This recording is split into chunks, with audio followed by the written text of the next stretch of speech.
Hello everyone, एक बार फिर से आप सभी का स्वागत है। दोस्तों, इस वीडियो में हम आज करेंगे अर्धवार्षिक परीक्षा 2022-23 का जो हिंदी साहित्य का पेपर हुआ है क्लास 12th का, उसका हम कंप्लीट सॉल्यूशन यहाँ पर करेंगे। तो आइए शुरू करते हैं जल्दी से। और ये जो गद्यांश है, पहले अपठित गद्यांश है, इसको आप लोग पढ़ लीजिएगा। सीधा हम प्रश्नों पर चलेंगे। ठीक है, हमारी संस्कृति में कार्य विभाजन को बड़ा महत्व दिया गया है। तो पहला प्रश्न ये है कि उपर्युक्त गद्यांश का शीर्षक जो है वो क्या है, आपको बताना है। उपर्युक्त गद्यांश का उचित शीर्षक क्या है? तो यहाँ पर देखिए ऑप्शन है मानव जीवन, भारतीय संस्कृति, श्रेष्ठता का अधिकार और महामानव। तो यहाँ पर जो इसका सही जवाब रहेगा वो रहेगा ऑप्शन 2, भारतीय संस्कृति। मतलब हमारी संस्कृति के बारे में यहाँ पे बताया गया है कि हमारी संस्कृति में जो है वो कार्य विभाजन का बड़ा महत्व है, और इस कार्य विभाजन को ध्यान में रख करके ही समाज को 4 भागों में विभाजित किया और मानव जीवन को भी 4 भागों में विभाजित किया था। तो ये संस्कृति के बारे में यहाँ पर बताया गया है। नेक्स्ट प्रश्न आपका रहेगा, अगला जो प्रश्न है वो है दूसरा, कि भारतीय समाज को कितने भागों में बांटा गया है? तो भारतीय समाज को 4 भागों में बांटा गया है। इसका ऑप्शन स जो है वो सही जवाब रहेगा। अगला क्वेश्चन है कि तीसरा है, समाज में वर्ण व्यवस्था के विरुद्ध किन महापुरुषों ने आवाज़ उठाई थी? तो इसमें गौतम बुद्ध, संत कबीर, महात्मा गांधी, इन सभी ने। तो उपयुक्त इसका सही जवाब रहेगा ऑप्शन द, उपयुक्त सभी ने जो है वो आवाज़ उठाई थी। आप यहाँ पे देख सकते हैं कि जो है वो इसके विरुद्ध है ना, इसके विरुद्ध जो है वो आवाज़ उठाई थी भगवान गौतम बुद्ध, संत कबीर और महात्मा गांधी ने। नेक्स्ट प्रश्न है, किस सूक्त के चारों वर्णों को एक ही विराट शरीर का अंग माना गया है? तो ये ऋग्वेद का जो 10वां अध्याय है, उसमें पुरुष सूक्त में जो है जो चारों वर्ण हैं समाज के, उन चारों वर्णों को ब्रह्मा के शरीर से ही उत्पन्न बताया गया है। नेक्स्ट प्रश्न है 5वां, वैदिक शब्द में मूल शब्द और प्रत्यय बताइए। तो वैदिक शब्द में मूल शब्द है वेद है, और इसमें प्रत्यय जो वो इक प्रत्यय है। तो इसका सही आंसर रहेगा ऑप्शन ब, वेद इक इसका राइट आंसर रहेगा। ओके, तो ये तो पहला हो गया। और दूसरा अब है अपठित काव्यांश जो है, इसका भी आपको वस्तुनिष्ठ प्रश्नों के जवाब देने हैं। तो इसके भी हम यहाँ पर इसके जो प्रश्न उत्तर हैं उसका भी हम सॉल्यूशन कर लेते हैं। ठीक है, बर रही कोकिला इधर तान, माऊ बाजे पर उधर गान। एक्चुअली ये सुभद्रा कुमारी चौहान की कविता है, और ये जो सैनिक हैं, जो वीर सिपाही हैं, जो सीमा पर देश की रक्षा के लिए जाते हैं, तो उनके बारे में ये कविता जो है वो लिखी हुई है। एक देशभक्ति कविता है, और इसी का वर्णन यहाँ पर कवित्री ने किया है।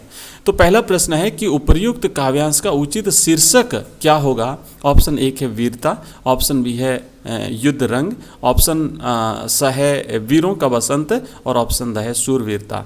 तो यहाँ पर इसका सही जवाब रहेगा ऑप्शन स, वीरों का बसंत। यानी वीरों का बसंत कैसा होना चाहिए, इस पर कवित्री ने चर्चा करी है।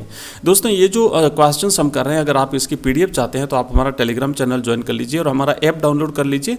वहाँ पर आपको हमारे समस्त वीडियो की पीडीएफ मिल जाएगी। हमारे ऐप में आपको ऑनलाइन टेस्ट देने की सुविधा भी रहेगी। वहाँ पर आपको सभी पीडीएफ मिलेगी, साथ ही साथ हमारे जितने वीडियो लेक्चर्स हैं वो भी मिलेंगे, और वहाँ पर आपको 12th क्लास का स्टडी मटेरियल मिलेगा।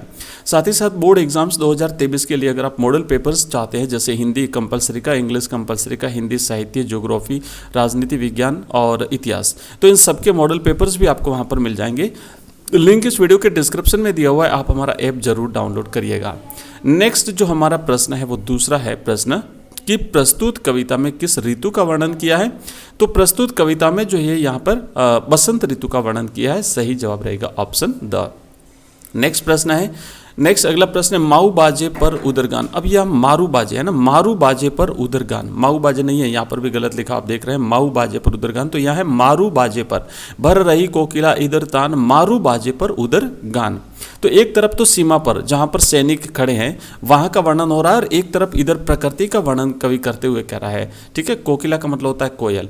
तो मारू बाजे पर उधर गान, तो यहाँ मारू बाजे पर उधर गान से क्या तात्पर्य है? गीत संगीत है, रणभेरी है, विवाह गीत है, या शोक गीत है? तो देखिए, सीमा पर जो है कोई गीत संगीत नहीं बजाए जाते, विवाह गीत वहाँ पर नहीं होते, वहाँ पर तो रणभेरी बजती है। मारू बाजे का मतलब होता है युद्ध का नगाड़ा, तो युद्ध का नगाड़ा मतलब रणभेरी। तो सही जवाब रहेगा ऑप्शन ब। अगला क्वेश्चन है नेक्स्ट, भर रही कोकिला इधर तान। इसमें कोकिला शब्द का अर्थ क्या है? तो कोकिला का तात्पर्य है कोयल। इसका सही जवाब रहेगा ऑप्शन अ। नेक्स्ट प्रश्न है, कृपाण का अर्थ क्या है? तलवार, कटार, छुरी या फिर कुल्हाड़ी। तो इसका सही जवाब रहेगा कृपाण का अर्थ होता है तलवार।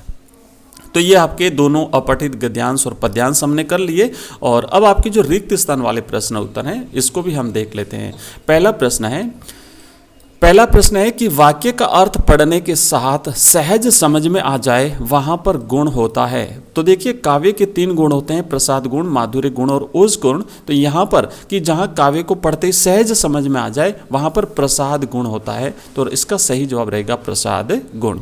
नेक्स्ट दूसरा प्रश्न है, हरि गीतिका छंद के प्रत्येक चरण में मात्राएं होती है। तो कितनी मात्राएं होती है आपको बताना। हरि गीतिका छंद जो होता है ये एक सममात्रिक छंद होता है, यानी प्रत्येक चरण में 28 मात्राएं होती है।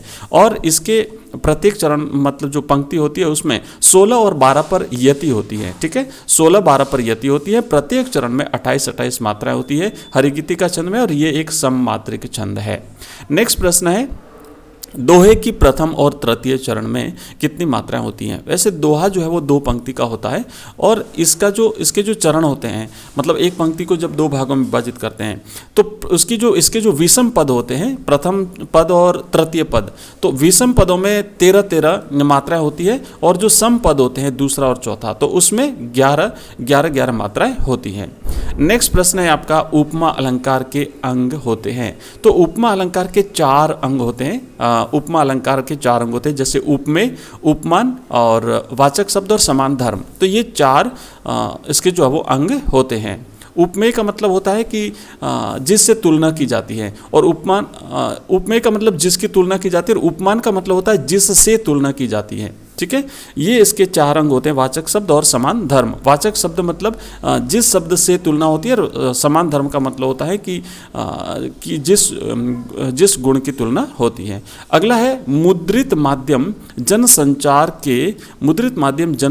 के आधुनिक माध्यमों में है सबसे पुराना है जो प्रिंट मीडिया है। मुद्रित माध्यम का मतलब होता है प्रिंट मीडिया।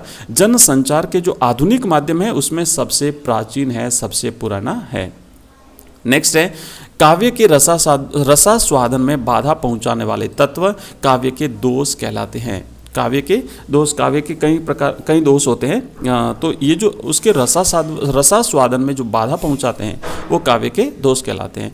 नेक्स्ट अब हमारे रहेंगे जो अति लघुतरात्मक प्रश्न है। चलिए ये भी हम कर लेते हैं। पहला प्रश्न है कि विभावना अलंकार की परिभाषा लिखिए। तो विभावना अलंकार में ये होता है कि जहाँ बिना कारण के अगर कार्य हो जाए, है ना, बिना कारण के जहाँ कार्य होने का भाव प्रकट होता है वहाँ पर विभावना अलंकार होता है। जैसे कि सुने बिनु कर बिनु कर्म करे विधि, सुने बिनु काना कर्म कर बिनु कर्म करे विधि नाना, है ना। पग बिनु चले सुने बिनु काना कर बिना कर्म करे विधि नाना। तो ये जो उदाहरण है ये विभावना अलंकार का उदाहरण है। नेक्स्ट प्रश्न है, रूपक अलंकार का उदाहरण लिखिए। तो रूपक अलंकार में क्या होता है कि उपमेय और उपमान में बिल्कुल भी भेद नहीं होता है, तो वहाँ पर रूपक अलंकार होता है। तो इसका उदाहरण आप लिख सकते हैं, जैसे कि बीती विभावरी जागरी अंबर पनघट में डूबो रही तारा घट उषा नागरी। तो ये उसका उदाहरण है रूपक अलंकार का। नेक्स्ट प्रश्न है आपका कि विशेष लेखन क्या है। तो देखिए विशेष लेखन क्या होता है कि जो सामान्य लेखन होता है उससे हट करके किसी विशेष टॉपिक पर जब लिखा जाता है लेखन, सामान्य लेखन से हट करके, तो वो विशेष लेखन कहलाता है। जैसे मान लीजिए विज्ञान के क्षेत्र में, या फिर खेल के क्षेत्र में, या फिर साहित्य के क्षेत्र में, तो ये विशेष लेखन कहलाता है। अगला प्रश्न है, उल्टा पिरामिड शैली की 2 विशेषता लिखिए। तो देखिए उल्टा पिरामिड शैली में क्या होता है, पहले तो कि जो इंपॉर्टेंट चीज़ होती है, जो महत्वपूर्ण चीज़ होती है उसको पहले लिखा जाता है और उसके घटते क्रम में बाकी चीज़ों को लिखा जाता है। दूसरा ये होता है कि उल्टा पिरामिड शैली में जो इसका क्लाइमैक्स होता है वो शुरू में होता है, एंड में या बीच में नहीं होता है। क्लाइमैक्स जो होता है वो शुरू में होता है। और उल्टा पिरामिड शैली के 3 भाग होते हैं। सबसे पहले इंट्रो आएगा जिसे मुखड़ा कहते हैं, फिर बॉडी आएगी और फिर समापन आएगा। अगला क्वेश्चन है 5वां, जयशंकर प्रसाद के किस नाटक से देवसेना का गीत लिया गया है? तो देखिए जयशंकर प्रसाद के 2 गीत आपके सिलेबस में, एक देवसेना का गीत है और एक कार्नेले का गीत है। तो देवसेना का गीत है ये स्कंदगुप्त के नाटक से लिया गया है, जयशंकर प्रसाद का नाटक है स्कंदगुप्त, वहां से लिया गया। और कार्नेले का जो गीत है वो चंद्रगुप्त नाटक से लिया गया है। नेक्स्ट प्रश्न है, दूसरा देवदास कहानी के कहानीकार का नाम बताइए। तो दूसरा देवदास कहानी के कहानीकार है ममता कालिया। और नेक्स्ट प्रश्न है, सूर्यकांत त्रिपाठी निराला की पुत्री का क्या नाम था?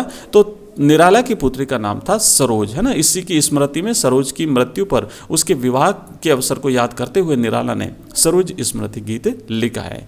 और ठीक है, बाकी ये जो है आप लोग अपन इसको देख लेना, ठीक है। किसकी आज्ञा पाकर भरत अपनी बात कहने के लिए, तो ये गुरु वशिष्ठ की आज्ञा मान करके और खड़े हुए थे ना। कविता के तत्व, फीचर, ये एंकर बाइट और ये सारे हमने किए हैं।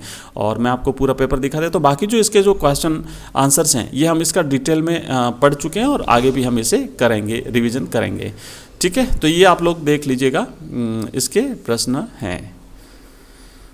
हाँ, इसकी PDF आपको हमारे टेलीग्राम चैनल में मिलेगी। साथ ही साथ आप हमारा व्हाट्सएप जो ग्रुप है उसे भी ज्वाइन कर सकते हैं। नंबर मेरा ऊपर देख रहे हैं, यहाँ पे दिया हुआ है। इस वीडियो के डिस्क्रिप्शन में भी आपको मिल जाएगा, ठीक है। धन्यवाद।